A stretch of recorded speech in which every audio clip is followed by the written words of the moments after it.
Welcome back, everybody, to another League of Inches podcast, Supercoach edition. And I tell you what, the champ, if he was down and feeling it last week and on the ropes, he's actually been down for the count at the moment. He's getting counted to about the 3 mark. He's looking like he's starting to slowly rise, but there is some issues out at the Cameron dumpsters that I think we will cross straight over to Jesse for. And just let him discuss his last 2 weeks as Supercoach, because if there's a guy that's more down in the dumps than this guy, I want to meet him because it's hit him hard. You'll see the background is different this week for the YouTube viewers. If you haven't, go check it out. This is literally I'm so about to say Cameron, Jesse's brain, the last 24 hours, because there's shit has hit the fan for the dumpsters. And Jesse explains to the viewers what is going on. Yeah, it's just been glitching numbers, hasn't it? Yeah, no, last week it wasn't a great round. Scored 814, and like I said, I wouldn't make any trades. I didn't. There was a few that I'd thought about, and just in the true nature of hindsight, I wish I'd done them so I can, kind of not have to worry about them for this round. Because yeah, I don't know. Like I'm sitting in a bit of a weird spot. Like I didn't do as bad as last week. I scored 951, but all my guns again just misfiring. So I'm sure a lot of people in the same position where you're thinking, shit, do you cash out now on some of these break evens? Do you fix your issues and actually sort what needs to be sorted, or get off the guys that proven guns, but they're due to leak a lot of cash. So I'm not really too sure what to do just yet. They're only a loss if you sell them. So that's why I'm so half thinking, like, do I just keep him and ride him out again and, cop another bad round, and then that's 3 in a row, and then you're too far behind to do too much with, or, cash out, try and upgrade a few of the other guys around us, because there's so many hot break evens now. Now that the price changes are about to happen, a few that I'd be very interested in getting in, but there's kind of five players that I want. And obviously you can't have all five, you can only have three. So there'll be a decision to make whether it's you know cut some big dog, like Ponga, for example. Ponga's pretty heavy on the block. A lot of people have cut him down to like a Tedesco, and then a couple other things that I can do, and then ride 400k, which I've sort of tabled up an idea to go into my next week's boost, because it's guaranteed to happen. I'm definitely boosting next week as well. So yeah, I don't know. I'm not too sure just yet. I'm just waiting. Might wait to see what team lists give and sort of run from there. But yeah, there's a few things that I like still, but there's just a lot that's not firing, and it's just making me want to move everyone. So yeah, it's not a good way to be. What about You know yourself? what the thing is, guys? A massive smile on my face, but it's not because of me beating Jesse at the moment and we've got that little in-house battle going on. I'm actually so keen for this episode to just get into Jesse's brain. I think this is where he strives with this sort of stuff, where he puts the numbers together, he gets the whiteboard, the chalkboard out, he starts looking at different trades and options, and we get to go into his mind this next hour or so and just really look at everything that's out there and on the table. We'll get to everyone's questions and about their teams, their trades, and that as well. There was a heap that's come through, so we will take our time to make sure we appreciate everyone that's done that and get through and answer all of your questions, which will definitely be a fair few, but we do appreciate it. So we'll take the time to get back to you guys. But for me on the weekend, I got 1,076. That put me in the top 11%. So that was a decent comeback from what happened last week, where it wasn't too good. Total at the moment is 1,947, which has me in the top 15%. I'm looking at now. So not too bad at all. I will take that from the start last week. And I think that gets me about 160 odd points ahead of Jesse at the moment. So a nice early lead. I think you'd rather be ahead than behind at this early stage and sort of sit there and look. A couple of interesting things Jesse said just there. I'll ask him straight away, because I reckon there'll be a fair few people out there who want to know these sorts of tactics and what is behind it. You've already mentioned the fact that you're more than likely, I'd probably say you're 98% chance of this happening, the double boost. So back to back boosts. Talk It's to a us about that. That means Yeah, 98's underselling it. It's going to happen. It's 100% happening. So 100%. Yeah, I can guarantee it. I'll tell you right now, it's going to happen. So, I have no problem. This is the time to boost, in my opinion. Like, get 1, 2 done, sort yourself out. Don't be scared to use it. I'll definitely want to keep a few for buys and hopefully one for the back end. But if I can use two now, kind of put me on a good way. Just steer the ship. You know what I mean?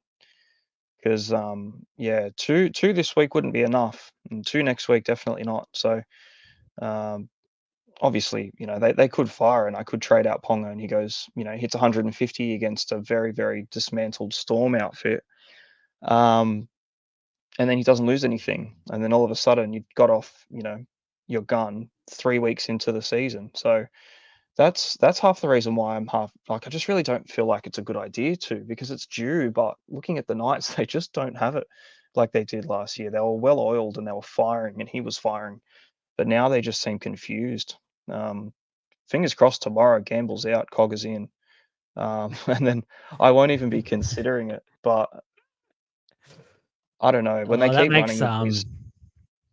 Hey, that makes the Wednesday show very exciting if that does happen because that has yeah, been going off the last couple of weeks and big moves if it is to happen because I think that does free up Kalen Ponga, but I think it might be a little bit too late at the moment because he's definitely going to leak some cash. It's just about how much he can yeah, save and if you do stay with him, obviously the old saying is if you don't lose cash, if you don't get off, blah, blah, blah, but you can't sit there and just continue to take like myself, when I look at my team, I've got 5 absolute guns in my side.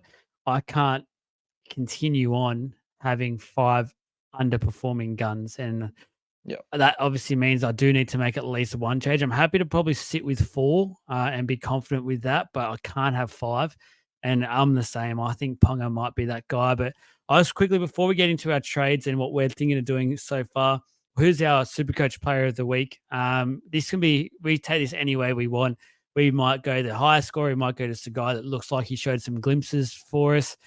I've gone Pappenhausen for the Storm for his price. The fact he just came back and the Pappenhausen of old, I'd hate to say I don't mm, want to jinx him, but Jesus, that was so good to see.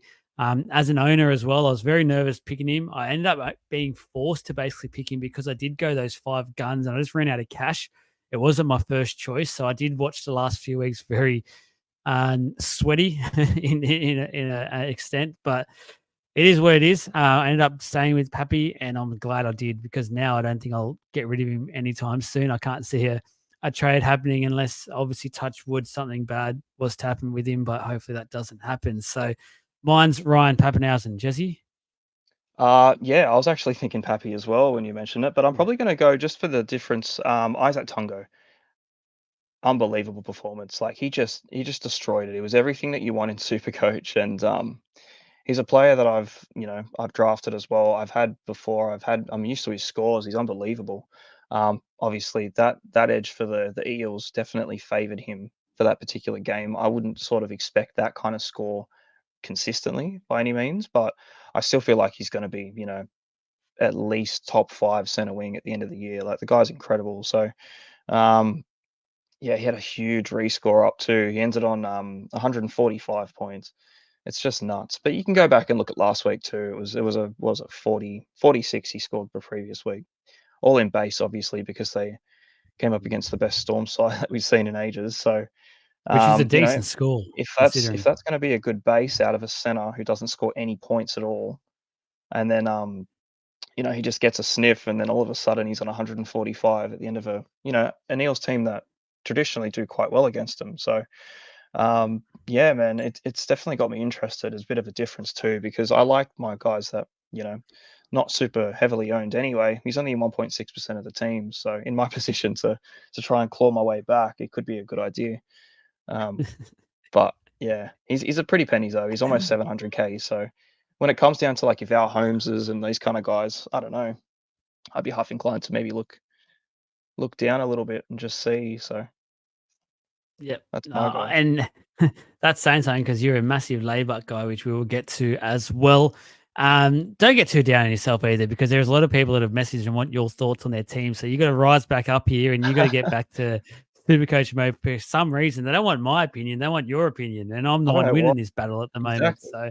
so I don't feel like uh, I'm even half qualified to give my opinion at the moment, but definitely keen to see. some are saying some are saying that the bright lights, the microphones, the cameras are starting to put you off a little bit. You hit the big time with League of Inches, and it's sort of it's gone. Panel member Shane spoken to him. He's reached out to the page and just said you can't handle it at the moment. Oh, is that what it is? Is that how it goes? Alright. No, I love that.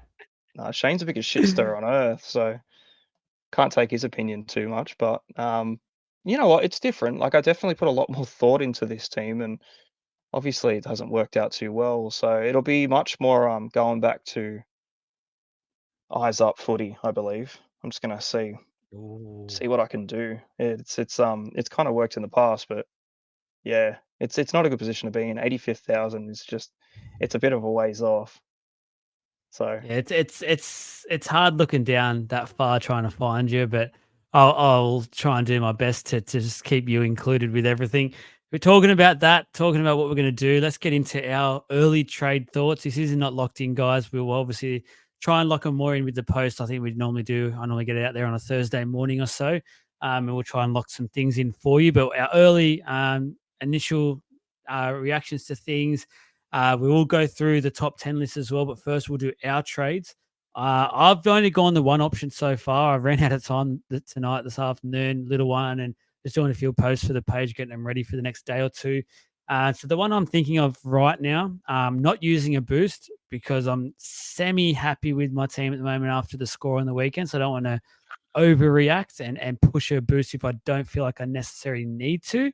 In saying that, I have no doubt that'll probably change with all the price increases and someone like Curran, that is still someone I do want to get my hands on. So I've no doubt I will end up using that boost this week. But for now, I've gone Ponga to Tedesco, which frees up obviously a healthy amount of cash.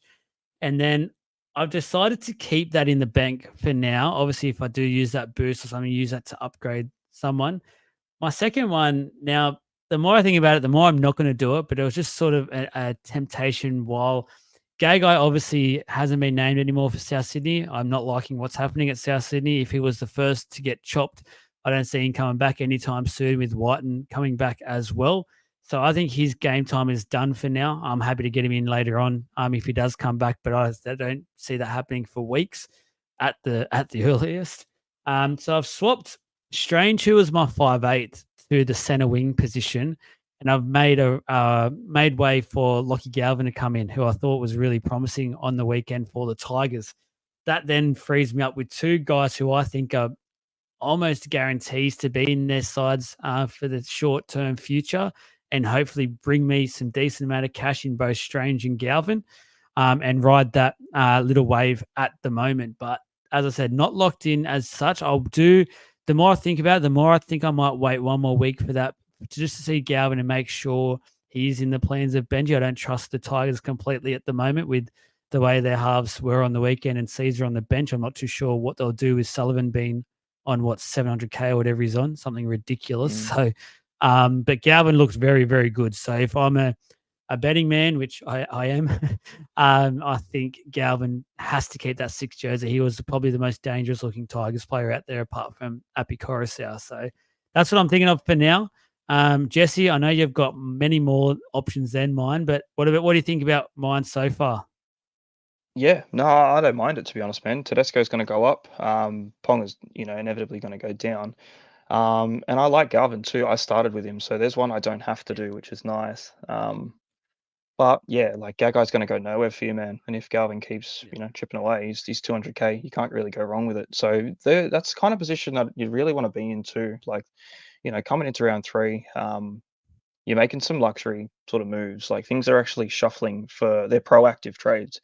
Um, Opposite to the position that I'm in at the moment, I'm doing a lot of reactive stuff. Um, so it's good, man. Like it's nice to have, and you're going to go into round four with a good amount of change anyway. So you can do something pretty good. The only thing that I would say is that you're kind of missing out on some huge break evens by not Yeah. getting them. You know what I mean? Like Yeah. obviously. I can sort of touch on it if if you want about where I'm looking at the moment. Yeah, go ahead now, because there's not much for me to talk. Because as I said, I more than likely will change what I'm Mm. doing. There, I was just quickly put something down on paper so I could add something, but I know you have a lot more going on, so you take it away. Yeah, I even still actually, I might just go back to that one with Galvin. It could be quite early for it. You know what I mean? Like Yeah, I'll wait a week. you're not going to lose anything with Gagai not playing a game. He's just going to be a dot for you. And at the same time, Galvin's not going to have a price increase for another 3 weeks. So you can afford to leave that one, and you're not going to play either of them. You know what I mean? It's not going to Yeah, be something that you're going to put a it's chip on cash either of grabs. those two guys. It's a cash grab, but it's an early cash grab when there's literal cash to take next week. So I'd probably reconsider that one for the immediate, but definitely look towards doing that. Um, because yeah, I think Line through it. Just between the just two putting of a them, line through it. I think you just move that trade over 2 weeks because you can just straight swap Yeah. the sideways. But obviously, one's going to go up and one's going to disappear. So um, a couple that I'm looking at, obviously my hookers are underwhelming. So I got Brandon Smith. I don't know what happened. He barely played any friggin' minutes last week. He played 45, I think. Um, for, what, 37 or yeah, 37 points. He played 46 minutes. Um, Not exactly what I wanted. I was kind of just getting him to just chip away at like 45s to 50s, and he's not far off it, but I could be looking going straight to Lussick as my starting hooker. But I have Levi on the bench. So Levi's due to make cash. I don't know what's going to happen. Going from Lussick, if it's going to put me in a position where I just won't have a hooker if something bad happens, because I'll be priced so far away for one of those that I'll literally have to trade a gun to just get a playing hooker at some point. So I'm not 100% sold on it, but it is. I think it frees up about 160k almost, which is a lot. Because Lussick's due to make about a 80 to 100 this round just by hitting his Yeah. average. So it'll put him straight up to 400k, and then if something happens, I'm so close to where I was already that I might even just take that 160k and just do something else with it. So there's one that's on the cards. If I don't do it this week, I won't do it at all because there's no point. Zach Hosking is the big one. Obviously, he's just come out and scored like 110, almost 100 points 2 weeks in a row. His break even's negative 56. He's due to make on his average or price predicted 77. He's due to make about 113k. So I definitely see him making 100. Um, Yeah. if he does another big game again, I think even still he'll make 100 this week, and then he'll have still a super low break even. It could still be in the negatives or at zero, depending on how good he goes. Um, there's a good chance that in 2 weeks' time he's like near 700k. So it could be one of those things. Yeah, well, that's why he's an absolute, in my opinion anyway. Like he's a definite. You got to trade him. I got to get him in just for that cash grab because I do plan on boosting. And obviously the whole point with Hosking is that they got Whitehead and Horsburgh to come back, and it doesn't look like Smithies is going anywhere. And I don't want to believe that Hosking gets punted back out for Whitehead, but he's the captain. You know what I mean? Like it's probably going to happen. So if that does happen, there obviously halts his price increase. But in the meantime, like there could be 1 to 2 weeks before that happens in general. So could be a 2 week stint for him coming in, making bulk coin, and just moving him on. Yeah. Um, so there's that. And Josh Curran is the other one too in the second rows at the moment that's got a lot of attention for trading in. I just wanted to bring up as well between the two. Um, Obviously, the main attraction to get one of these two guys in is if you have Helam Lukey. I do, and I lost him. He's out for 6 to 8 weeks potentially. Ended on 9 points, so not nice coming after 4 points from Piakura in round one and getting a 9 from Lukey. Having Furmore on a bye. Thank God I've got You just Smithies. gotta laugh. Yeah, it's all you You can laugh or do. you cry. Yeah, so obviously the standouts in Sean Lane and Josh Curran and all these heavily owned guys initially just didn't get them, didn't have them to start, and obviously they're the ones that were they were so obviously the ones to own. I just missed it, but yeah, the thing between Lukey, like again, he's not going to lose anything for right now, and I'm not too fussed about the others. I still think they're fine. So it's obviously Lukey's the one that I'm looking to move out. If I go from Lukey down into Curran, you pocket 49.5. If he hits his projected average, he's looking to make about a 82 odd K, thereabouts, if it's projected average. So you're going to get a profit about 130, depending on how things run. If you go Lukey to Hosking, you have to pay up. It's not a downgrade, so you're not actually banking anything. You're spending extra cash, which I've got.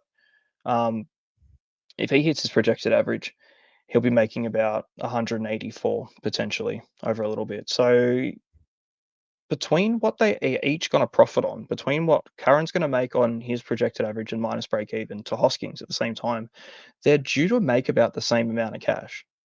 Except Hosking is obviously dearer and you got to pay up for him. So that difference of paying up to Hosking or saving money for Curran, it balances out to be thereabouts the same, except I think Hosking's price tag in general, by the time you want to get off him, is going to be much more appealing to get onto someone elite. Like I'd probably Yeah, at that point maybe even look at like Eli Katoa after their buy or yeah. something. You know what I mean? Because they're players that I'd be very interested in because good chance that he's up over 650, 700K in 2 weeks.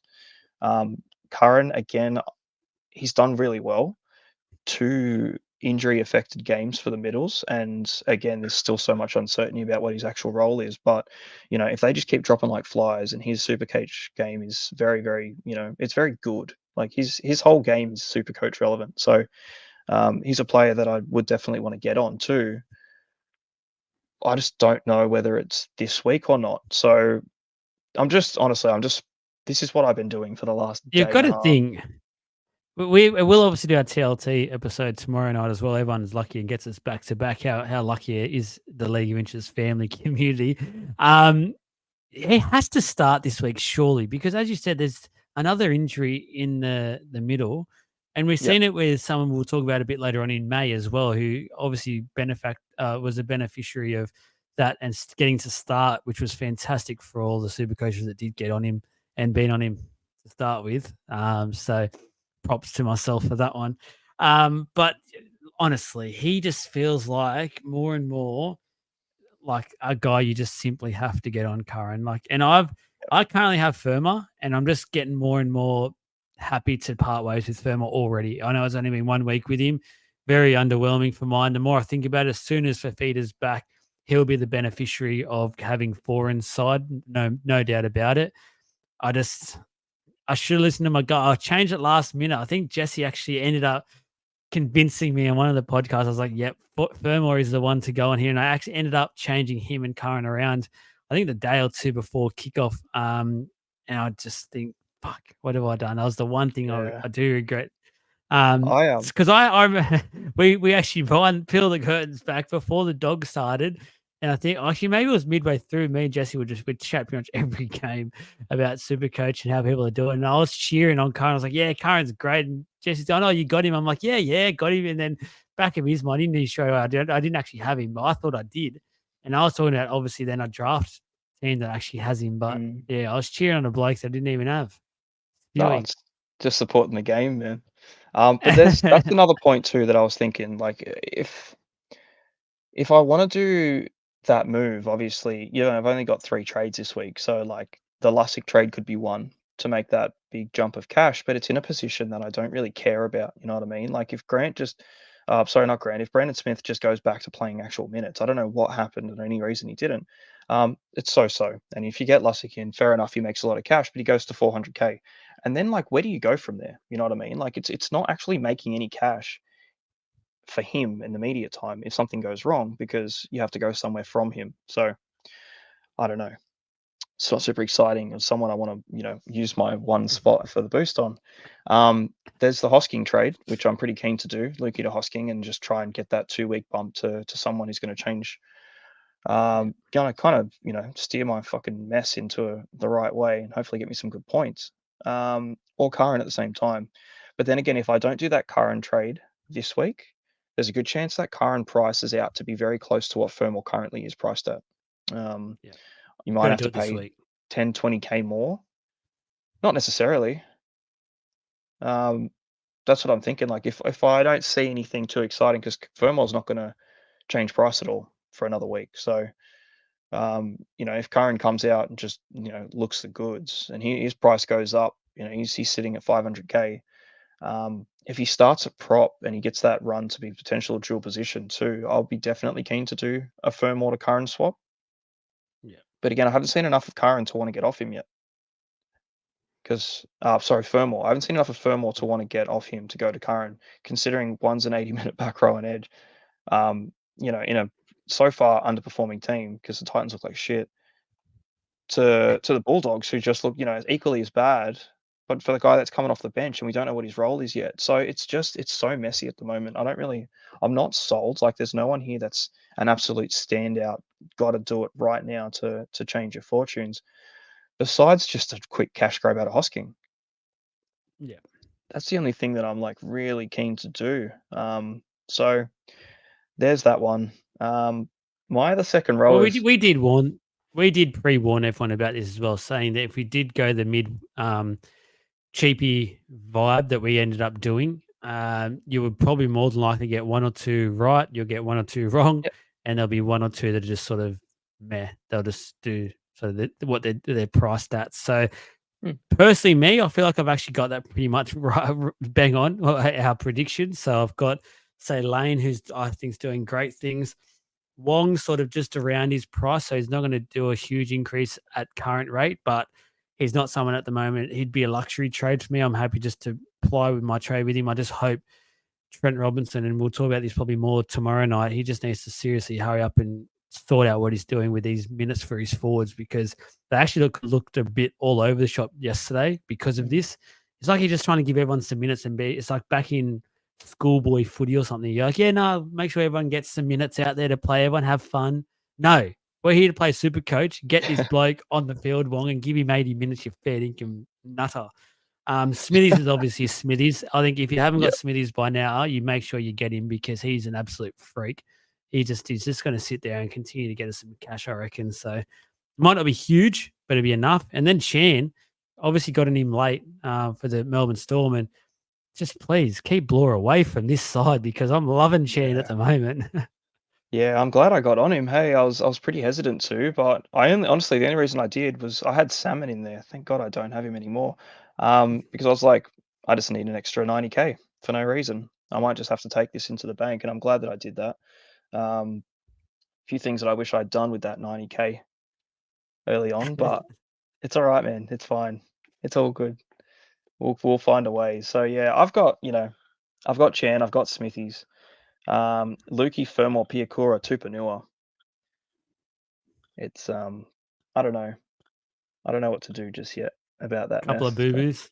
a little bit. Yeah, like I didn't mind what Lukey had done. Like he scored fine and then just got injured. Like I was more than happy to run Yeah, with him for ages, because I'm pretty sure I actually had Lane initially, and then I got off Lane and went to Lukey.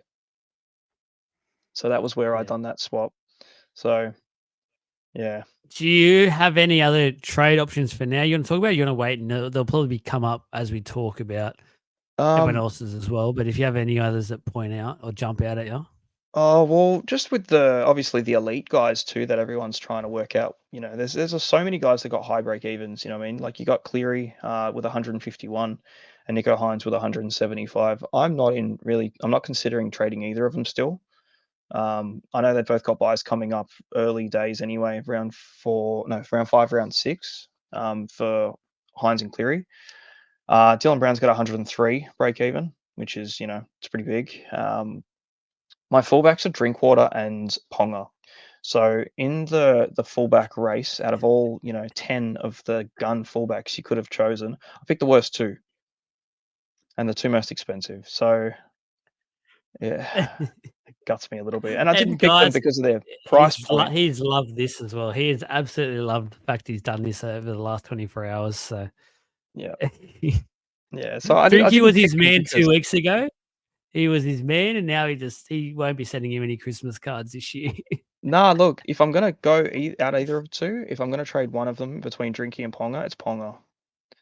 Yeah, 100%. I'm keeping Drinkwater. He still looks good. It's just the team just doesn't look good around Ponga. It's really trying to scare me off him. So But not to say that things just can't instantly turn like they did last year, you know what I mean? Like, all of a sudden, they kinda just got their stride, and then Ponga was killing it. So, he's due, Can I just, give you my thoughts a bit further in depth about the Ponga Tedesco trade?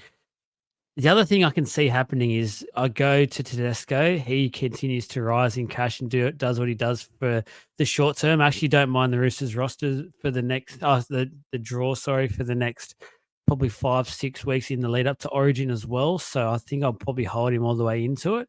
Obviously, Ponga might be included with Origin, not too sure, but I'm anticipating a time at the moment where they're both pretty much end up being around the same sort of price, and then I'll be going probably back over to Ponga if he starts to show anything like we know what he can produce late last year. There's every chance that they're the same price next week. Yep. Wow. So Yeah, Tedesco will be higher than Ponga. possibly, because there's a good chance, depending on obviously what Ponga scores, like, it's so hard to predict the future. You can't do it. Like, if he just does what he'd done the last 2 weeks, he'll lose 100K, and he'll be down about 780 odd K, thereabouts. Tedesco's already due to rise, 42K with a score of 78. So he'll be up around that 740, good chance after this week, and Ponga's probably gonna come down to about 780. So, um, that's one move, you know what I mean? It's a lot of money to just drop in a day. So, that's why I'm considering it. The only reason I'm not considering Drinkwater is because they've got the Dragons. And I kinda wanna get Which with that. dragons? Which Yeah, dragons turn up either round one or round hopefully two? We don't know. hopefully So round 2. Hopefully round 2, because I don't have any of them. And then, yeah, Ponga's got Melbourne. So, yeah, no Munster, most likely. Definitely no Jerome Hughes. Um, what do the Knights do to Melbourne? Or what does Melbourne do to the Knights? So, that's the thing. Like, I know they'll be without a lot of direction in the Storm, but they'll still be able to sit there and grind away, I reckon. And I reckon that will frustrate the shit out of the Knights. And they're just obviously we get more in depth with our actual footy show, but the Knights are just abysmal at the moment.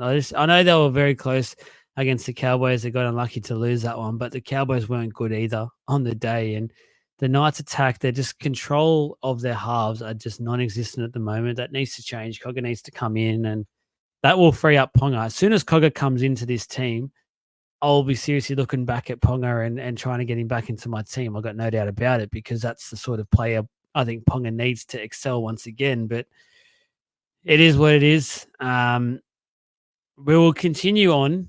There's a lot of trades to get into, but what we will talk about first is the high. What's the best way to word this one? The highest um, percent. Jesse, you take over. I don't even know how to word this one. The top 10 most traded in traded and in out. so far. Yeah, there Yeah. we go. Got it out in the So, end. as of Baby right brain. now, yeah, just stuttering, man. You were glitching like the background. Um, Yes. so round change in. This is as of what is it? Monday 9 p.m. Zach Hosking clears 10%, 10.5 round owner change. So he's got 15,000 transfers in. Um, fair enough. Like, why wouldn't you, man? He's got 100. He's due to make 100K. Like, there's the 100 you're going to lose off Ponga. You may as well do it. So, yeah, I see that one pretty good. Even if it is for just the short term, I just can't knock it. Joey Lussick's second, 12,500 transfers in. Terrell May's third, 8,500, and then Pappy, 8,000 in. So, the following is Luke Brooks, Ronaldo Mulatalo. This is one that I saw. He's fried me in the past, but he Mhm. has a break even of 24 minus 24. Sorry. He's playing the Tigers. It's like watch everyone get on Mulatalo and all the ball go down Katoa's end. Katoa. Yeah, that's what happened last time I got on him. So there's one for your price rise too, because yeah, he's 627, due to make about 100K. If he does what he's done the last 2 weeks. So there's it's Mulatalo, so you sort of got to run the risk with it. There's a good chance that he either scores 100 points or he scores 20 points, and there's all that cash doesn't actually generate. So Josh Curran's number 7, Luca Metcalf's number 8, Xavier Savage 9, and Chad Townsend number 10. Oh, he's taken over Teddy, has he? Because Teddy was Yeah, 10 Teddy 2 was hours ago. 10th. Yeah, he's taken over What Tedesco. is going on there? That's unusual. What's the Why? weirdest trade I ever for round 3, even if Two and a half he's at thousand trans. 308. Wow. So I'll have a quick look. He's been traded in for Kalen Ponga 274 times. Mitch Moses is the big one. Um, Traded for Mitch Moses, Ezra Mam as well, Braden Trindle. So there's a few of these guys. Obviously, someone's got duels, and they're What's his swapping them around. BE? What's Townsend Townsend's BE? -6. Yeah, Yeah. he's So he's gonna due to make make about everyone 50K. 50K and then About just 50K. sit there and plod. Yeah, he'll do Again, that. the thing is there, and this is the warning for those people doing that, and it's similar to what your thoughts are with the hooker there, you might end up being stuck with him. Mm, Like, at the moment, Mitchell Moses might be losing a little bit of money, but Parramatta still have a decent run coming up, and Mitchell Moses is one of those players where he'll quickly put on 100, a 70 and 80 and stuff against some of these teams, and I don't know. I would not be personally. I would not be making that trade if I had Moses. I would not be no. going down to Townsend. That is a huge drop. It's huge downgrade in my opinion. So even though Yeah. it might look nice in the kitty, you might go, "Oh, look at all this cash I got." Blah blah blah. It just will make sure you stuff yourself up in the weeks to come. You'll be sitting there with Townsend on your reserves, and it will be a nightmare. Yeah, because he's going to start losing at that point too. Like he'll cap Yeah, out, he'll make his 50, and then he just won't continue to hold it, or he might do, but yeah, I'd definitely be and holding Moses even at that point, but probably someone Even to else the you'd look naked at. eye, he isn't the chief playmaker anymore either. He just chimes in whenever he's needed for the Cowboys. The first 2 games, it is clear as day Dearden Yeah, is the main guy now. He does everything, and Townsend's pretty much like a non-existent 5'8" in a way. He yeah, touches the ball here and there. He'll plot that field goal because everyone else will be going for Val Holmes, and he was lucky enough to be there and get the job done. But that is a crazy, crazy yeah. move. It's pretty wild, hey, going from like, yeah, 700K Moses down to 300K, or 380K And the Townsend, but there's no upside to him. Like no. you may as well just find it and get, if you've got Jules or whatever, go Brooks or something. You know what I mean? At least he's got that because he's due to make The some rest coin of as it well. makes sense.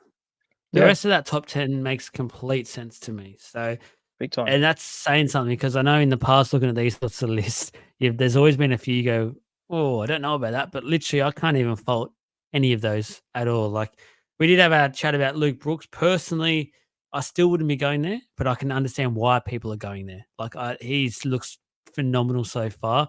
He's leading now, League of Inches Player of the Year so far, after 2 rounds. He's clear it with by 1 vote. I think he's on 10 so far. So not Nico Hines like people have seen so far in bloody the So actual weird. Dally M votes. Makes no What is sense, going on does there? it? Just no, that is a joke. But anyway, Yeah. what about the traded out? Let's see if we got some talking points with the traded out.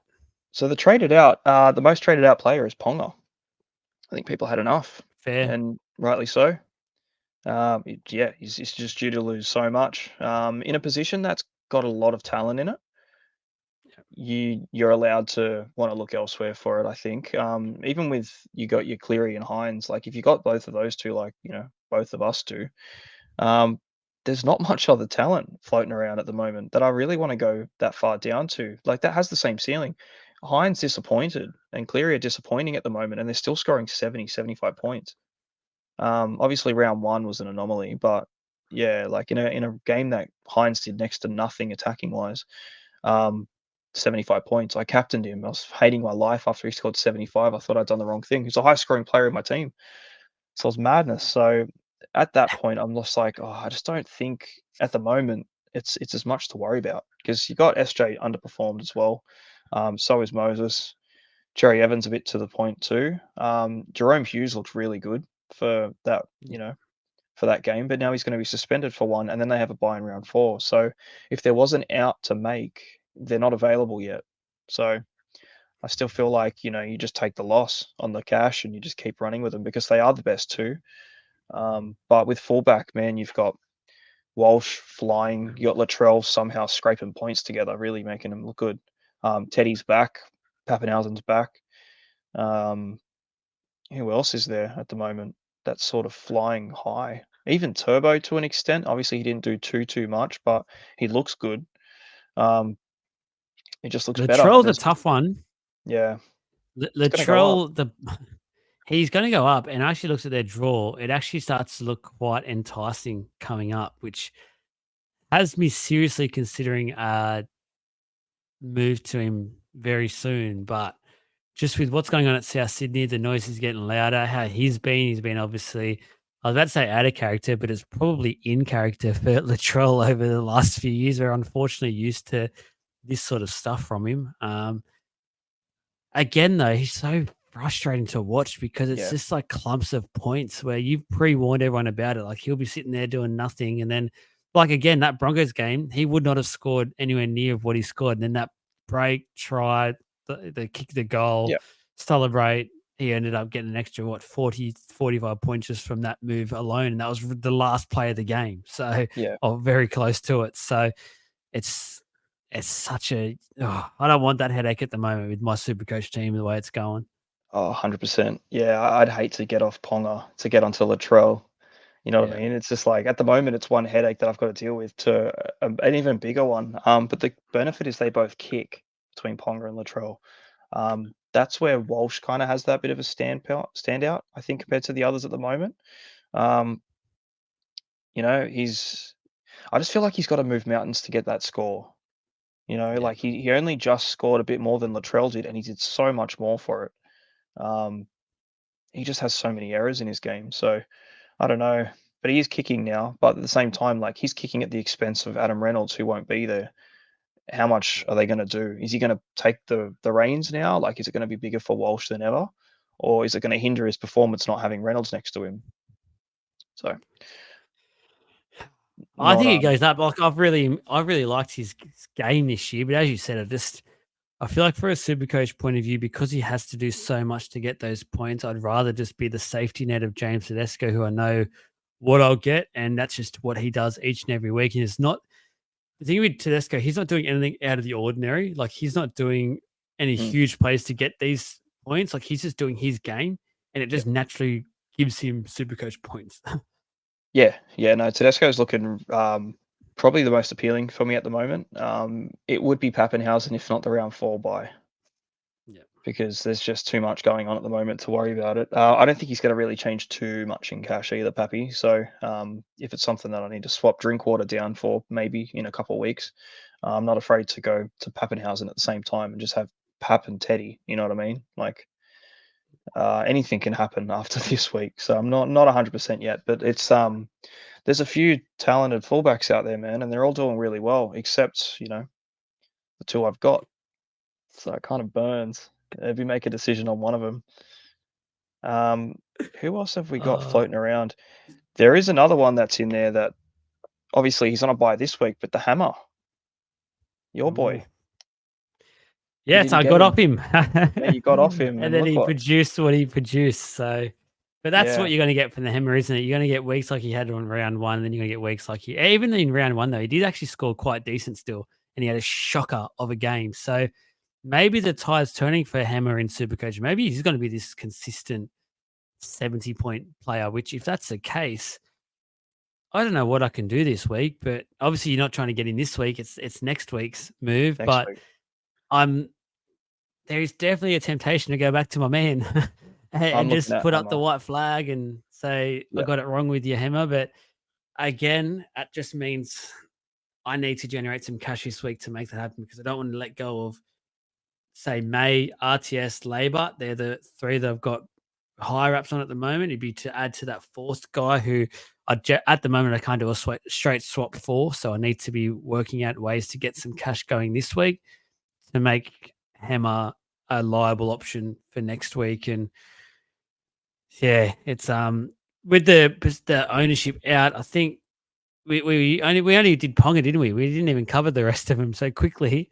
Oh, yeah. Heal him, Lukey. Yeah, Hillam Lukey's next. Lukey's number I don't know what 2. the live one is. I've got him back a few hours ago when you sent me through, and he was up to 6.8%. So So may have changed.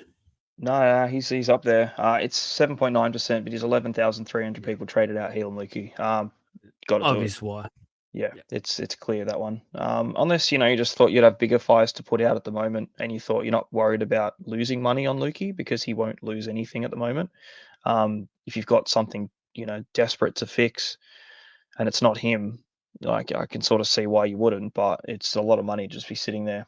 Ezra Mam, number 3, fair enough. Mitch Moses is why'd you number go on 4. him to start with? Yeah, that would have been even worse, isn't it? So Ezra Mam, Mitch Moses, number 4. He was one of those guys too that was getting tabled up as I'm not going to run with Hines or Cleary because I'll get Moses, and that's gone even worse. So you can't predict any of these things. Farmer Sully's the next one. Drew Hutcho, Danny Levi, surprisingly enough, is in the top group for players getting Jesus, and he's kicked making out. money. Yeah, he's Wow. making money this week, but there are people just jumping straight to Lussick. So really capitalizing on that price rise. It's fair too, like, it makes sense. If you've got a better hooker to start with, if you've got a Grant or a Robson or Appy Coruscant and Levi was your second play because Appy had the buy, I can see a lot of that happening. You wouldn't really want to trade any Yeah, of those guys down to Lussick, so it makes sense to go up from Levi to get that extra bit of boost. But, like, yeah, what are you gonna do with it? Like, you're yeah. paying up to get this guy going up in cash. To then what are you gonna do with that extra bit of cash? Like, that's the sort of thing you gotta look and plan for ahead. Is like, "Okay, cool. Now that Lussick's gone up," like, fingers crossed Lussick just keeps doing what he does, man, and all of a sudden he's priced up at 500K too. Because, at the moment he's averaging like 80, so he could do. But if he doesn't, um, you're gonna make another trade for Lussick back down to probably Levi again. And you're like, "Cool, thanks for that week. I got an 80K bump, and now I'm going back, and there's 2 trades." For 80K, I don't see that being worth it. Like, you'd want at least 100K per trade, in my opinion. So at the very least. So yeah, like, I understand it in a way, but at the same time, like, I just think, yeah, if you've got other things to do and you've got a good hooker to begin with, it's maybe not a priority. My hooker's Brandon Smith. I'm not happy with that. So he's on the list. I'd probably rather play Lussick, to be honest, than Brandon Smith. So um, funnily enough, straight after Danny Levi, Brandon Smith. There he is. So Spencer Leniu, Jamin Salmon. That kind of rules out the top group. That's it. Um, yeah, fair enough. People holding Leniu last week, waiting to see what happens with the front rowers. Fair enough. They're Yeah. not going to lose anything, so you don't really have anything to lose. Just let them sit there and rot. But yeah, Ponga and Lukey are the first 2 biggest names out, and they're kind of the 2 that I'd be looking at doing as well. Plus Brandon Smith. I agree. And in saying that, let's get onto these trades from you guys that have all sent in. There's a heap there, so we better get onto it. Otherwise, we will be here till midnight. Not that keen to do that tonight with a Monday being a huge day. So let's see what we get to and how much we get through. Hopefully, as I say, we can get through everything that we can. So first up, Instagram DM, Mitchell Pilat. Hey, mate, thinking of Statili to Hosking, Lukey to Curran, Ponga to Pap, Teddy, or Latrell. So it's pretty much sounds like you. Is this your Yeah. a double account or Nah, it's good moves really. I would say. Um, Obviously, you're going to get out on Lukey. It's irrelevant which one of Lukey or Tupanua is going to become Hosking or Curran. It's a both straight swap. I'm a bit disappointed in the Roosters forward rotation. I'm just not a fan of it. I think it just doesn't help any of them. I'll be looking to get off Tupanua as soon as I can. I should have done it last week. I had a trade for Tupanua straight to Terrell May right before kickoff with Filiami Fafita going down into my dual setup, and I didn't do it for some reason. And it just would have made everything so much easier for me now because yeah, he's one of those guys too that you want to get on. But um, just depends. So who was it? Curran, Tupanua, Hosking from Lukey, So and then the fullback. Yeah, the fullback's a big one. So it really just, I suppose, depends on who your main fullback is. Um, yeah, Obviously, none of those four after you got rid of one of them. So I'd be thinking probably Turbo's your main guy potentially, yeah. um, or something like that. Yeah, Teddy, Latrell, Pappenhausen. I don't think you can really go wrong with any of them. To be fair, all three of them Do due us to a make money. Yeah. Ponga's Do us a due to favor, lose. Mitchell. When you listen to this in the morning, just message the page and let us know who your other fullback is. We can get back to you tomorrow night as well, maybe, and just give you a better answer, I guess, on that fullback debate. But as you can tell already, me and Jesse are in the same boat with what to do there. So no doubt you will getting your answer in the next couple of days, whether it's during a show or via our post that we put up on Thursday. So but it is definitely some good eggs there to be doing, and putting those eggs in those baskets seems to be the right play Yep, for now. looking at the same. Um, So I'm with you. yeah, yeah. Chris Ross, big fan of the show. He's ready for the Wednesday show already. He loved last week's episode. He was messaging me straight away and loved Jesse's appearance. So we'll see what we can do with Jesse and see what shows we can get him on for, guys. And how much you love him. Traded Ponga for Teddy. So, yep, tick number one. Summerton for Lussick, tick number two, I reckon. Mm. And Lenu for May, tick number three. Should Ah, set me up for a couple trades next week too. Honestly, yep. there, if you could tell Win. someone the ideal trades, boom, boom, Yep. boom, there you go. Fucking oath. Yep. Lock it in, man. That's bang on. Yeah, 100%. I don't know what your second row situation looks like. Obviously, it's pretty good Yeah, to not have to worry about any of them. But yeah, that's yeah, they're bang on, man. Big time. Terrell that Mays. is that. Yeah, I'm half looking at not doing my Brandon Smith trade out just to go straight to Tola to May because I don't want to miss him.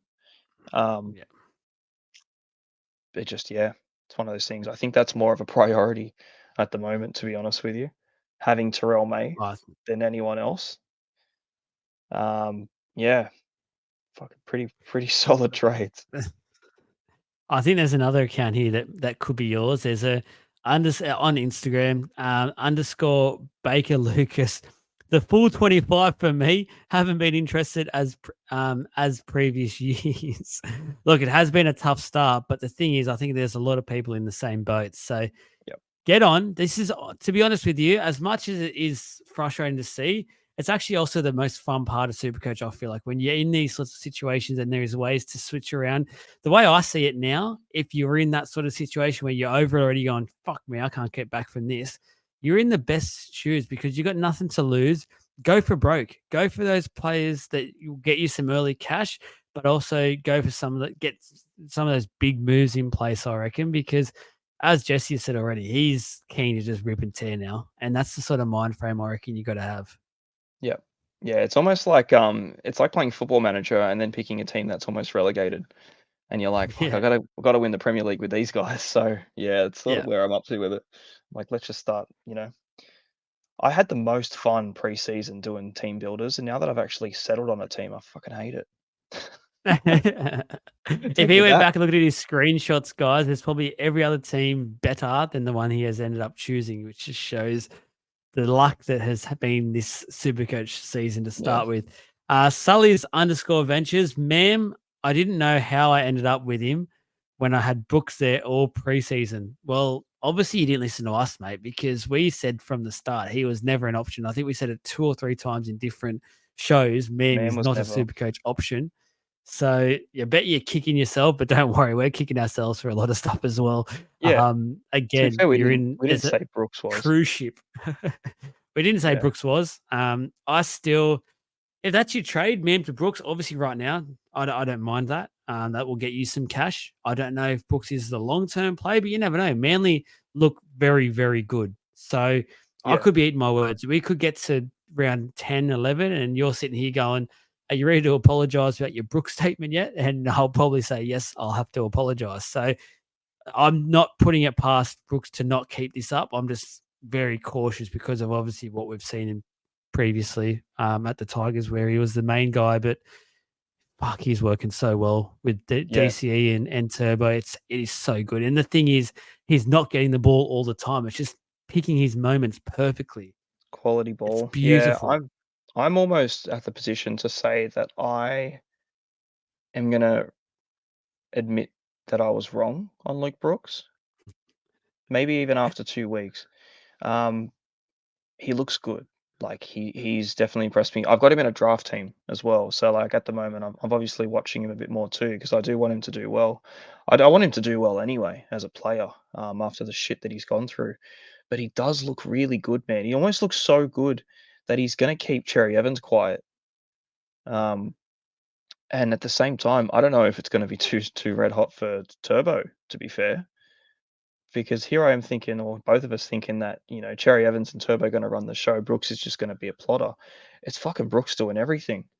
Um, or as much as, he can in a team like that. He looks really, really good. As far as other 5'8s go, I suppose we mentioned him too. As we said it on Dylan Brown, is, essentially could be the best one, but Tommy Tierden looks fantastic, and Luke Metcalf looks really, really good. So Yeah. Luke Metcalf looks like he's kicking now as well. For whatever reason, SJ didn't do it. Um, so yeah, all of a sudden we've got some talent at 5'8 to work with. If you've got Ezra Mam, I'd be instantly getting off him. If you wanted to pay up for Brooks, you could, but you could also cash down to the Metcalf quite comfortably. So yeah, there's definitely some options there for you. I reckon just go with your gut. I reckon if you got a good feeling about Brooks, then just run with him because he looks the goods.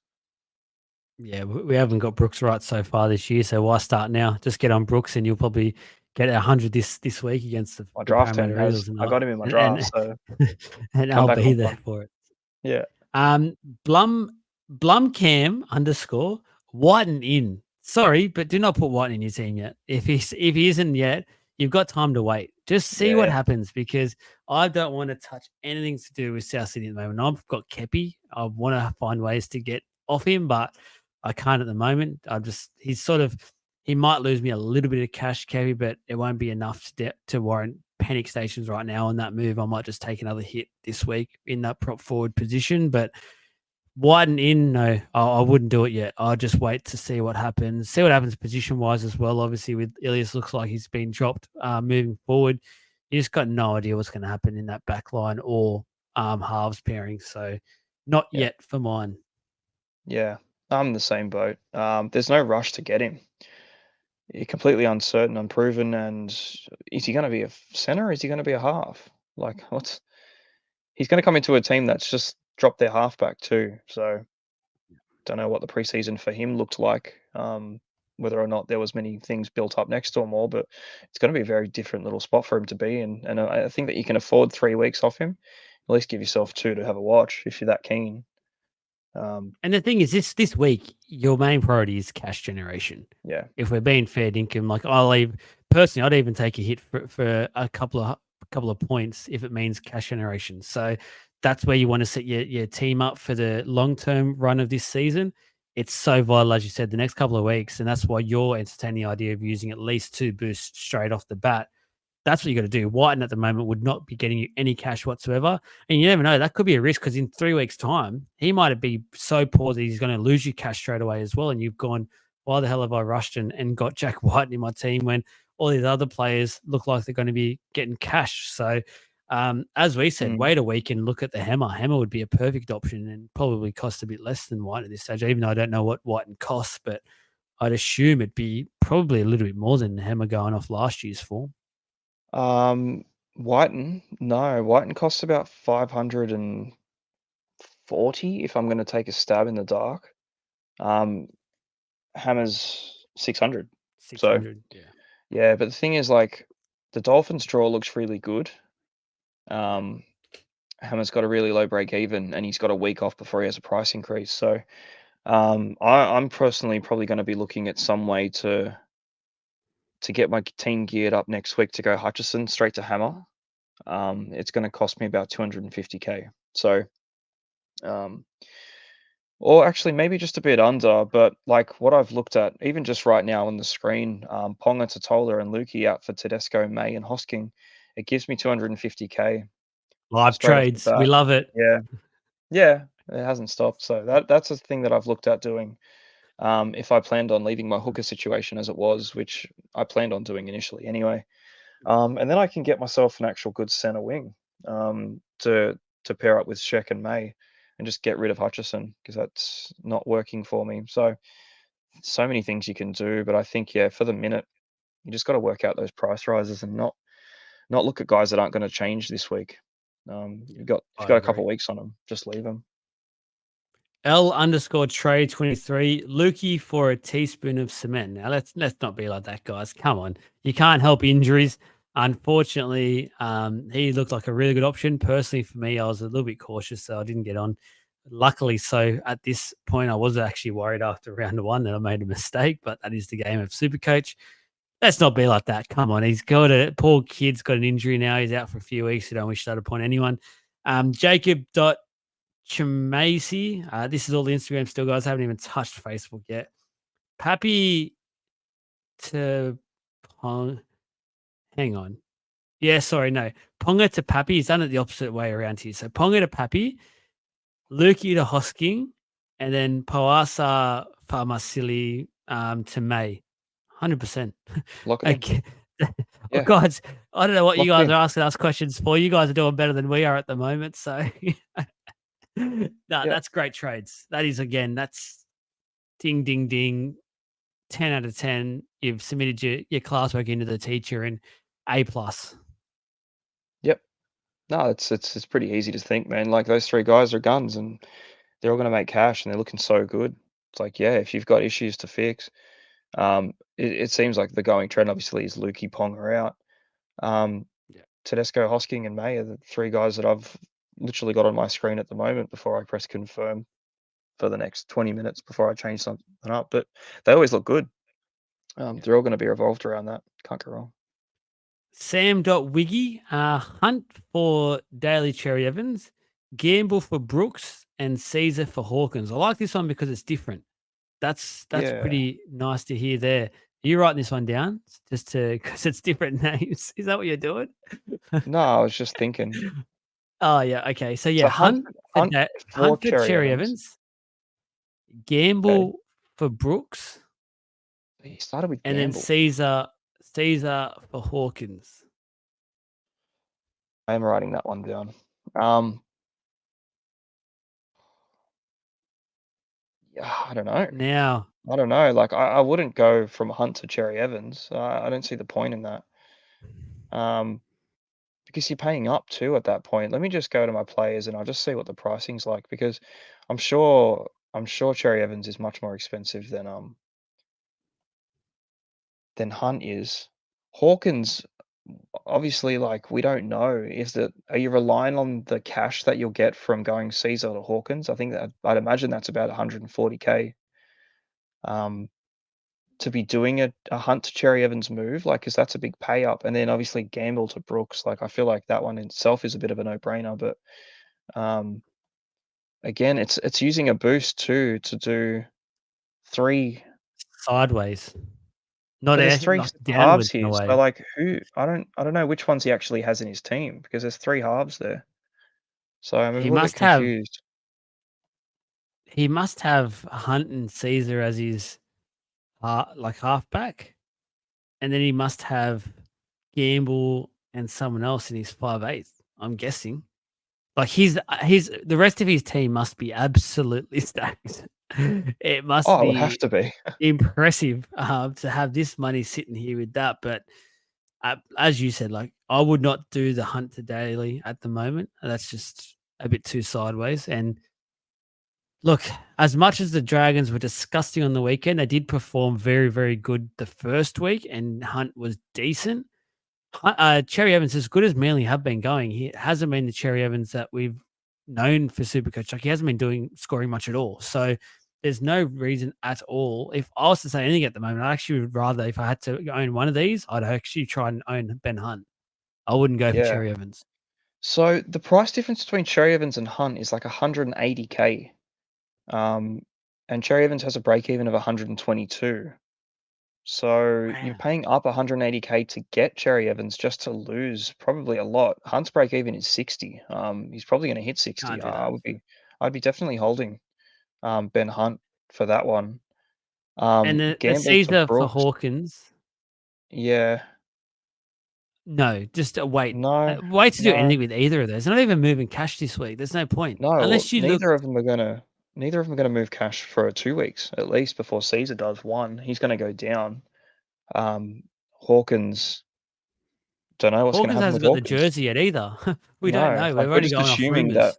we're assuming that Hawkins gets the spot, instead of probably a shuffle between Walker and Whiten. So yeah, I would probably go back to the drawing board on that entire set. To be fair, Yeah, um, 100%. Maybe if Sam, you've if you got can, Campbell, like, sorry, go if on. Sam can, no, if Sam can just send through your team at some point in the next 12 hours or so, give us some time to have a look at it. I'll send it through to Jesse as well whenever you get it through to us. We'll have a look at your team and we'll let you know how things are looking because personally, even I think there'd be other moves you have to prioritize over what you're Yeah, talking about now. Like the yeah, Gambles of Brooks one is the only one I can look at there and think that does make sense because Gambles has been shithouse and he won't be improving. If anything, he'll get dropped.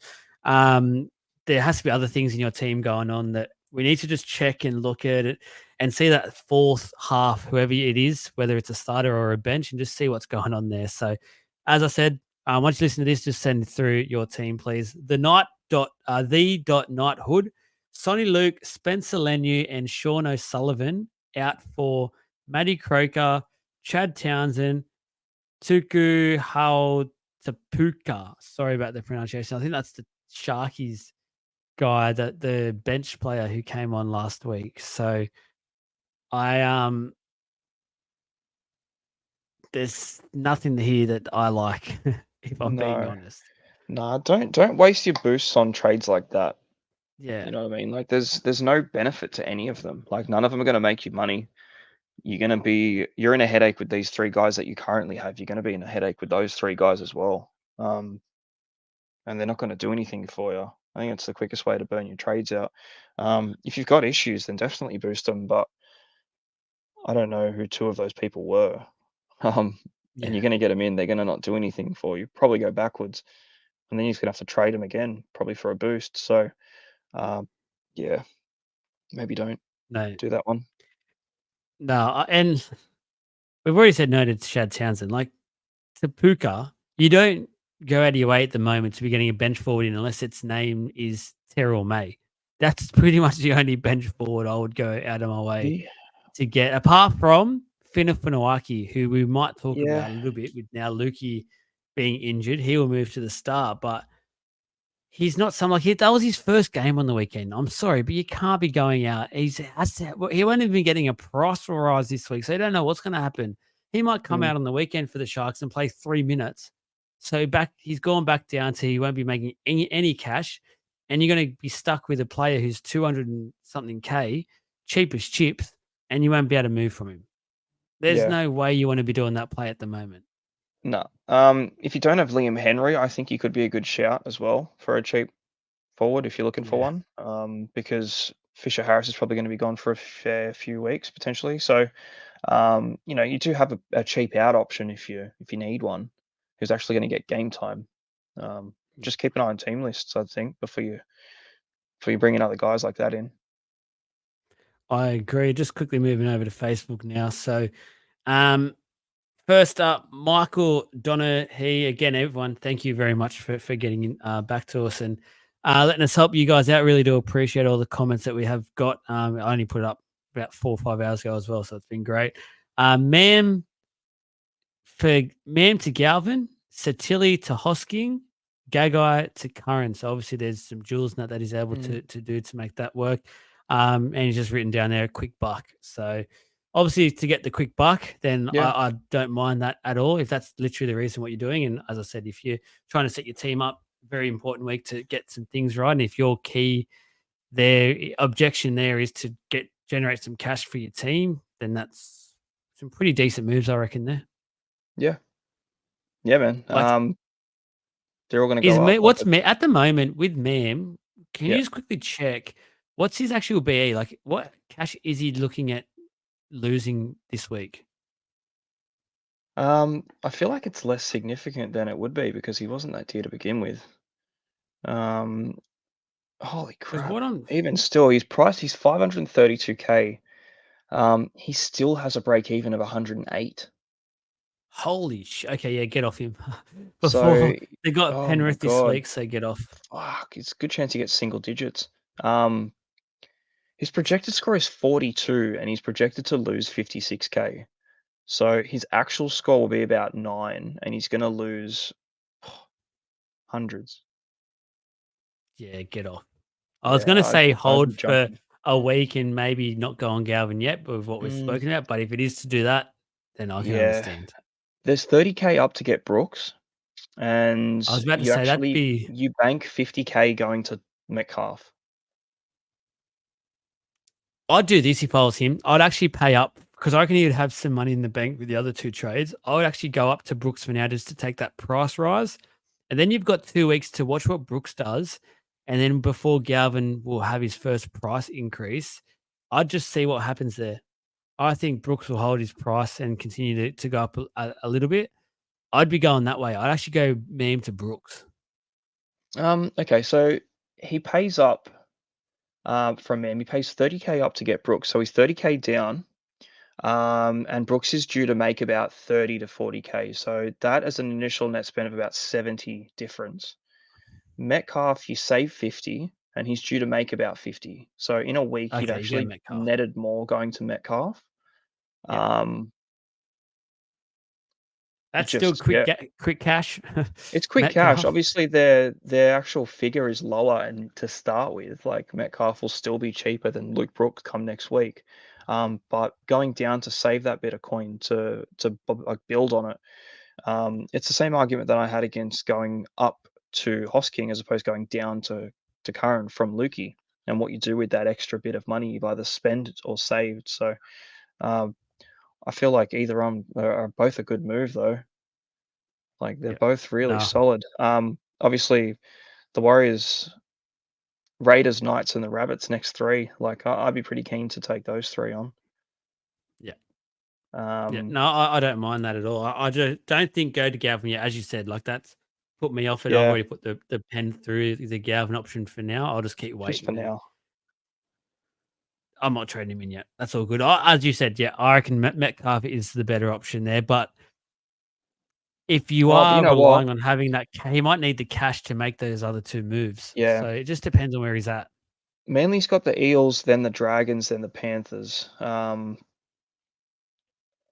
Could be a good game for Brooks. Yeah. Who are you trying to say? Hey, watch what team you mention here. They're gonna smack the Dragons. It's that Penrith game. Oh, he'll rack up hundreds in that. Jed Hornery. Made sure I said that last name correctly. Got myself in a little bit of trouble with that one. Lukey, Hutch, and Ponga need the flick. Okay, so he hasn't put a trade in. He just said that they're the three players he wants to flick. Yep. Understand that. That's pretty much Jesse to a T. Actually, I think. Actually, yeah, no, you I do wanna want to get flick off them as Hutcho, well. but so Yeah, probably next week though. Hutchison's not gonna lose anything. Like if he scores 30 points, he loses like 1 grand.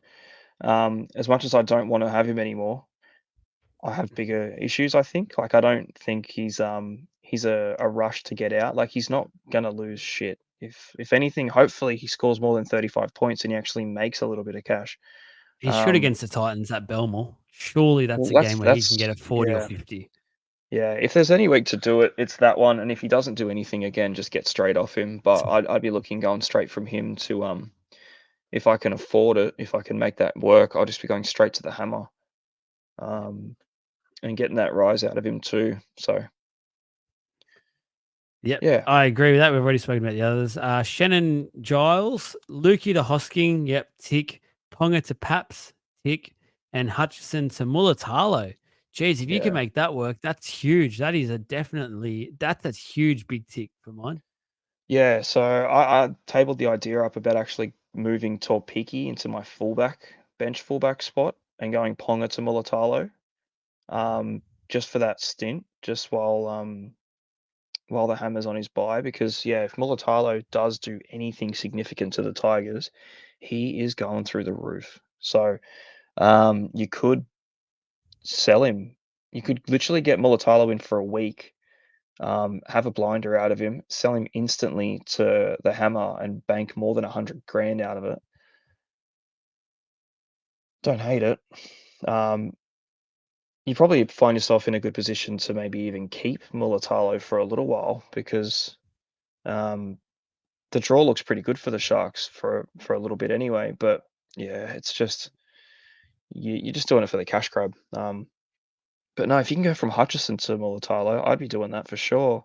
And then just see what happens. Like even if Mulatalo doesn't do shit, you can definitely get off him with a bit of money made. So um, I yeah, agree. I don't mind that at all. Wish I had a bit more in the bank. Aaron, yes, Aaron Lewis, Totola. So this is your man. So you're going to answer this one. You've literally, you're the face of the Totola movement that looks to have crashed and burnt. So you're going to have a say on this, Hey Mister now, Cameron Dumpster. Totola to May, Fafita to Galvin. What Fafita Fafita to is that? Galvin. Is that Jojo Fafita? Is that David? Neither is playing, so it doesn't really matter. Fafita to Um, Galvin. if that's through Um, Jules and it's David Fafita, if you've held him already, you may as well just hold him because there's even he could even be named this week. You don't know. yeah. Well, just assuming it's Viliami Fafita and it's a Oh sideways yeah, trade maybe because of it's cash. Sorry, yeah. laptop's about to die. If that was the case, then no, not really. I wouldn't do that yet. I feel like you've got another week or two to worry about it. Don't know how the jewels sort of line up for it. But Totola to May, yeah, it's hard to Come on, ignore Mrs. it. Totola movement. Look, I'm not disappointed with him. He's priced 435. It's just obviously May's the same. And he's just perfect for the game. Like, if I'm going to sit here and say if May wasn't an option or if he was much dearer, like obviously after this round, they're going to be probably 60 odd K apart. It's not option. It's not an option anymore. I mentioned Totola won't dip too high over 50 and won't go too low below 40 for the entire preseason, and I was fine with it. And I'd still be fine with it if May wasn't sitting there glaring at us, averaging 70 points, priced just under him. So I feel like you sort of have to for your team. Um, Yeah. yeah, I don't really want to be doing that trade. I don't feel like it's, and even still, like you can't say it's sideways because it's not. You know what I mean? Like it's not a sideways trade. It's not Totola to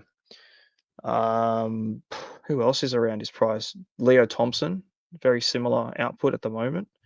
Um, May's killing it. Like you can almost fucking go Payne Haas to May and not feel a price drop or a points drop at all. Like the guy's insane. So I feel like, this is the kind of thing. It's like we've been asking for like another gun front rower to just appear from nowhere. And he has. It's the last week to get on him without having to spend up. Now, So yeah, I'm probably gonna do it because I just can't live without him not in my team as it is. But again, like it's not a priority to do. Like I don't know who your other front rower is. Like mine's a Cotter. I can definitely keep plugging both of them. Like it's not killing me. mm, I got more pressing issues at it's not the fullback than I difference. do it. Yeah, like Totola scored more than Ponga did this week. You know what I mean? Like, The Totola movement's real again, guys. It's back on. Sorry, I went off a bit early there. yeah. No, like there's he could still make his bit of a coin. Like he could still push his way to 500K, maybe even more depending on what he does in a couple of weeks of time. But um May's going to keep climbing. You know what I mean? Like he's got Yeah. that starting spot locked down. It's obviously Rhea Hargraves isn't going to take it off him now that they're both in there and May got the start. Lenyu's gone for ages. I feel And like to be we honest, we we pretty much know what we're going to see from May now. the interesting point with I feel like bringing up with front row forward, obviously the ideal goal is to land Haas and or either Fanua Blake at the moment. Like they're the two that just look massive. We haven't seen enough of Tino yet because obviously the buy on the weekend to know if he's going to be part of that crew as well. But you're trying to somehow get to those two with the least amount of trades made in the front row position as possible. So Yeah. obviously that's going to be made harder, I feel like, this year because so many of us went some cheaper options. So we're hoping and praying for some stuff that hasn't happened before in Supercoach for that position. But even like as you said, if that means you're stuck with May, that's a great option. Like I'm so happy having May. I do not see at the moment basically a week where I'll be trading him. Like I just think I'll just keep him. Yeah. Well, what's the point of trading him? Yeah. Unless you just get to a point where him and Fanua Blake are the same price, and you think, "Oh, I may as well just get Fanua Blake." But again, like, if they're the same price, why would you? Because obviously Mm. Terrell May's just done enough to get there. Killing it. Yeah, he is. There's probably 4 more to go through, 5 more. Yeah, Wayne Hockey, I wanna go to him because this one is right down your alley. He's actually hasn't just done this week, he's done next week's plan as well. So this is your areas yeah, to a that's what T. He must be I've best already been mates with you. planning. Yeah, I'm Um, planning next week's boost too, so I wanna hear it. It's good.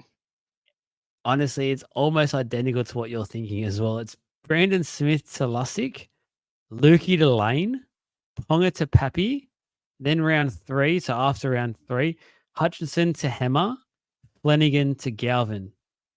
I can't fault that. No, I can't either. Lukey to Lane, it's a little bit different. Obviously, we don't neither of us have Lane, so I see the appeal there.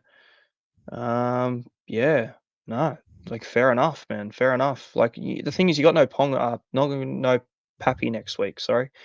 Pap's got the bye, so it's the only reason I haven't looked that too hard is just there's just that 1 week off where I might need something, but, um, yeah, man, like, the 50K between Ponga that you'll make between Pappy and Tedesco, you might not have that 50K to stop you from doing those moves, but I really like the next one, like, it just depends. Um, I think Hammer's a good one to get in, especially for Hutchison. Like, I've literally said I'm gonna do the same thing next week if I can get that cash right. Um, is it vital that Flanagan has to go down to Galvin to get there, though?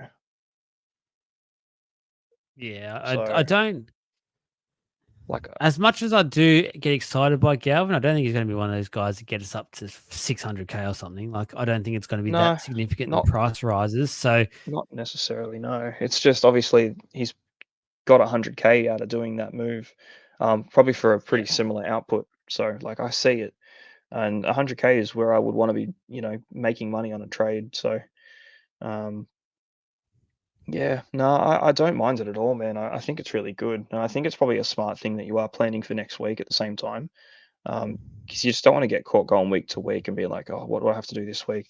I definitely wanna have my round 4 boost ideas in play just to be sure, like, obviously, providing nothing happens this week during the games, I can just make those straight moves, and then you're just hoping that prices and scores hit where you kinda need them to not get priced out of those moves.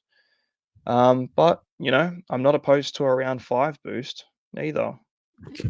So, Just keep boosting. Why not? Let's just keep going with it. So, I will look, boost as I'm the many times opposite as to I need to. Jesse.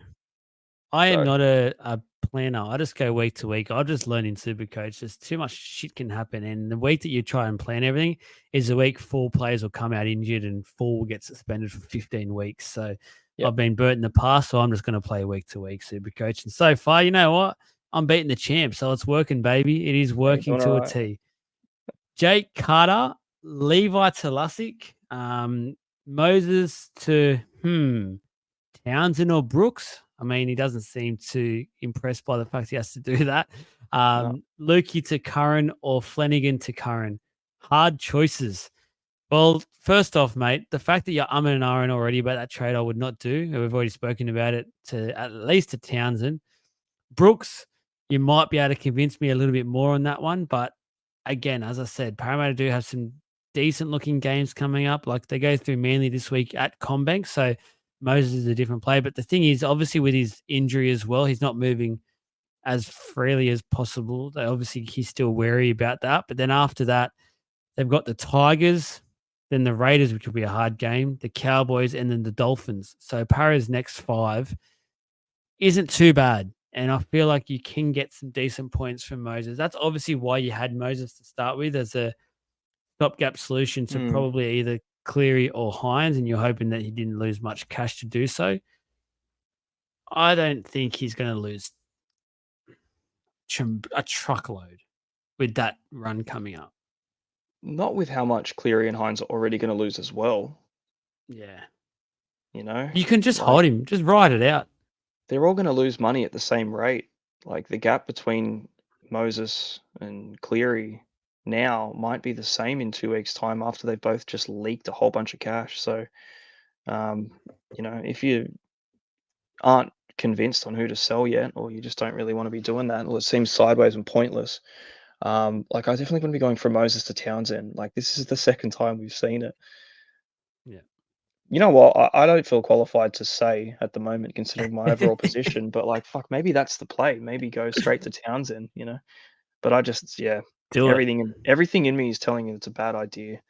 I would definitely rather keep Moses and just compare the pair, and Townsend just doesn't have Yeah. it. But um, Brooks is going to be 100 and so 120 or 30, maybe more cheaper than Moses.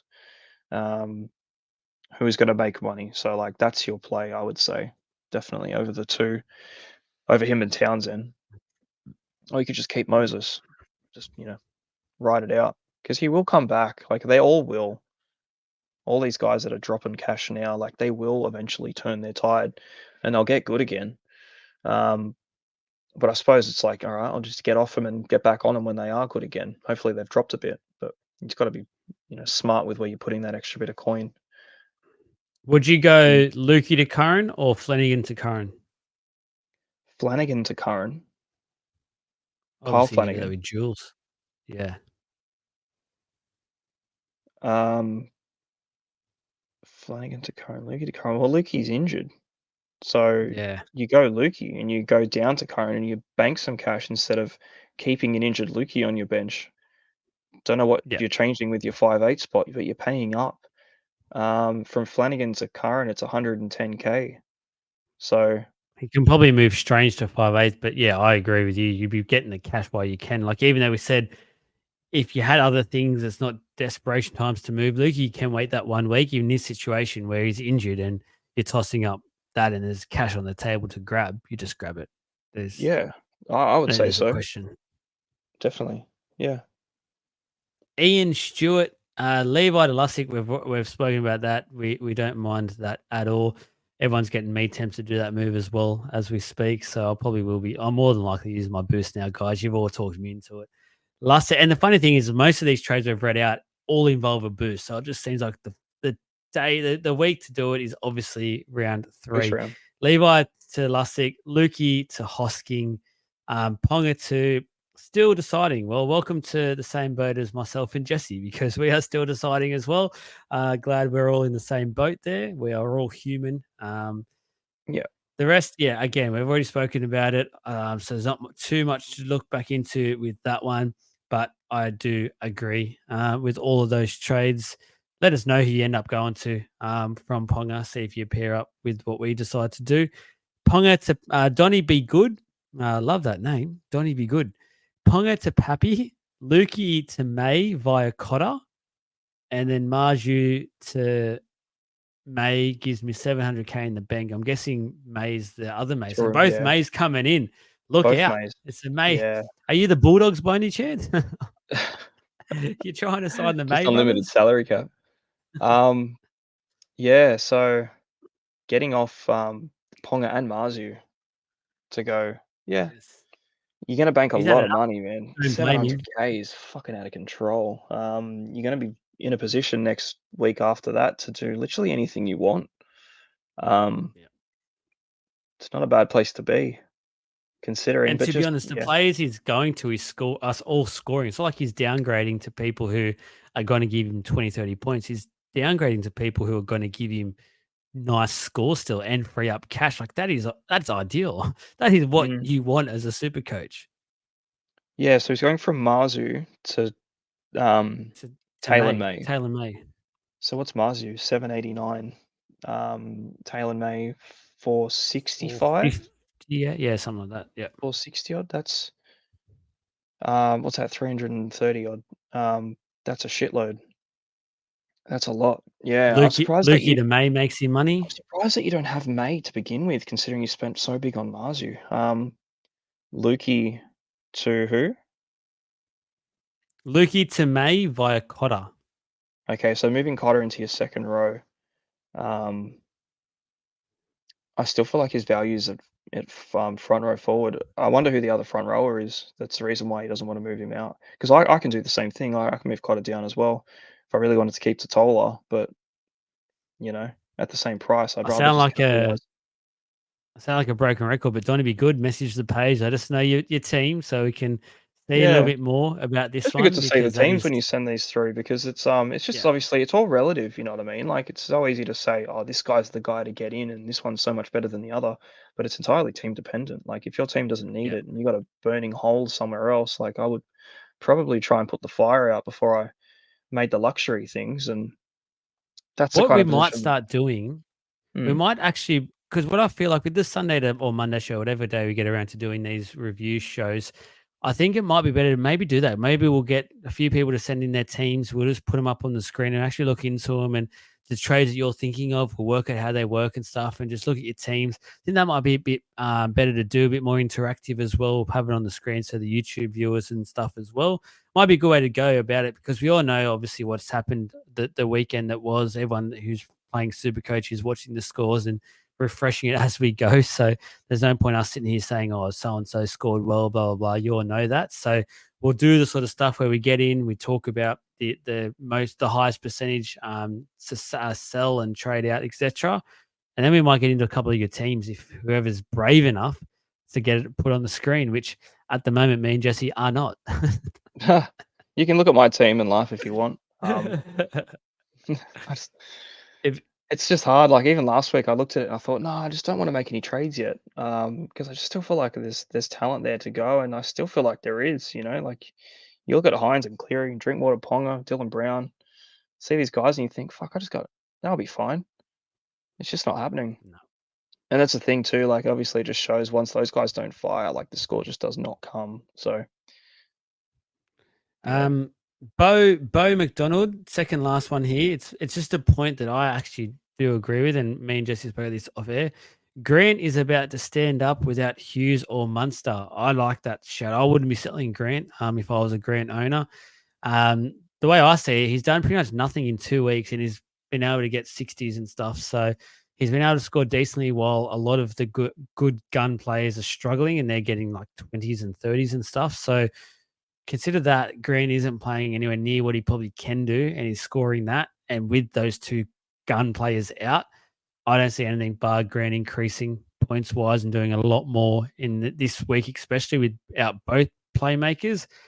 And then when they do come back, they just all seem to gel so well that his points go up as well. Like I'm not worried when they both come back. Grant's Grant. He'll be able to produce. So I'm glad Yeah. ended up starting with Grant now because it's actually relieved me of a headache, I feel like. Yeah, it can go the other way though, obviously, if Grant's 60 points is enough for you to just keep him, then like sweet. But like when something appears out of nowhere, like if like Robson looks good, Marshall King killed it. Lassik's fucking cash generation looks unbelievable right now. You can't, your hands are tired. Like you can't go anywhere from Grant. You know, you don't want to go backwards. It's like how I feel about having Heinz and Cleary. Like, you know, if someone appeared out of nowhere and I'm like, oh, I really want tempted, but who am I going to get rid of out of these two? I suppose you can almost make the same argument for Ponga, but I think he's just fried too many people.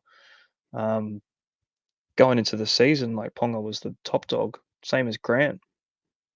Um, Obviously he's On scored that, more than Ponga has, but he's not priced as much as Ponga was either. So you'd want to keep him. on Yeah. the Grant one, the last one here is Cam Cook, who actually mentions this Grant trade. So it'll be good to talk about it a bit more. So he's gone Ponga to Walsh, so a little bit different there. Someone going chasing Walsh. Grant to Lussick, Semen to Ronaldo. Someone's asked him then, Grant to Lussick, worth it, you reckon? And then his explanation is, which I actually really, I don't mind. He's actually trying to mess with my mind here, but I'm going to block it out. My thinking was Grant has a bye next week, can grab Lussick, who is scoring similar, make some cash, and upgrade other areas of my side. Yeah, like that's of course the perfect argument for it, you know? He's gotta buy unless he's gonna make cash, but it's like, okay, cool. Now you've got Lussick, he'll be 400K come next week. You've spent all your money upgrading your side, and now you're 350K away from Harry Grant again. It's like, That's why I'm not doing it. how do you plan on going back there? If not by dismantling some of the guys that you upgraded? And then how soon do you wanna get back on Grant? Because if you paid 750K for Grant to run him for 3 weeks until he had a bye, um, it kinda doesn't really make much sense to me. Like, to me anyway, like, if I was to get Grant, same as the reason why you got Grant too, you just lock him in. Yeah. He's just that guy, you just lock him down, and, like, I made the same comment when I decided at the end of the day that I was 100% gonna be starting with Cleary and Hines, is that I didn't care about their price drop because I wasn't going to go with anyone else anyway. Um, and obviously they're gonna lose a lot of money, but they're only gonna lose that money if you sell them to someone lower, and then they don't go anywhere, and then all of a sudden Cleary and Hines gone back up, and then you've priced way too far. That's what's gonna happen with Grant at some point. So you can get off him to get the minor cash grab on Lussick. I would probably look at your other hooker if you want to do that, because your other hooker's The probably one thing Levi. the only Sorry. thing I'm thinking about there with the buy that they're talking about for the Melbourne Storm. Now, that's obviously in 2 weeks' time, round 4. That week, the Raiders have the Sharks, the Eels have the West Tigers. So the thing I find more important there is actually just making sure your backup hookers Yeah, correct. And if I'm exactly. going off that, then Levi to Lussick looks the ideal trade because Lussick for mine will score more than Levi will that week, and you're forced to obviously play one of them. I'd probably rather be playing Lussick that week while Grant's on the bye, sitting on the pine, doing his thing, and then I just bring him back. And after the bye, the Storm have then the Broncos, the Bulldogs, and then the Roosters. And one thing I say with Grant, playing the good teams doesn't seem to affect him as much as it can affect other players. He seems to just do Grant things, and Yeah. 60 will probably be his lowest score for him. And then sometimes he'll pull out that 100 score. So he can do it. I don't think you should be selling Grant this early if Nah, you started with him. yeah, I don't think so either, man. Like if you're only doing it to cover a round 4 bye, just make sure your backup hooker's good, and just Yeah. go back to playing the best hooker in the game after that. Even if, like, the points may not be better than some of the other ones, they're gonna be more consistent over the long term. And that's kind of really all you can get out of that position. I know that is it for our show tonight, guys. Don't want to go overdo it for another big one tomorrow night with Team List Tuesday on the horizon. Thank you once again, everyone, for getting involved. As I said, we will do this a lot more. I'll put a post out probably next week at some point and maybe do, as I said, a few of those teams and look into things as trades now ramp up and people boosting, etc. So we will be happy to do that. For those people that did put questions out to us this episode. If you do want to send through your teams and have us look a bit more in depth at them, more than happy to do that. Just send them through. We will get to it. But again, thanks heaps, Jesse. I know you'll be up for probably another 16 hours doing that matrix crap that you do and working out the trades to do. But I will be seeing you sooner rather than later. Yep. Yeah, I'll see you tomorrow for this team list. Hopefully there's some good things in there for us, man. We will be watching very, very carefully. A couple of Titans players I'm keeping an eye on as well in the fullback and that 11 jersey. But thanks, guys. We will see you again tomorrow. No, tomorrow night. No, Wednesday morning you'll see it. So catch you then.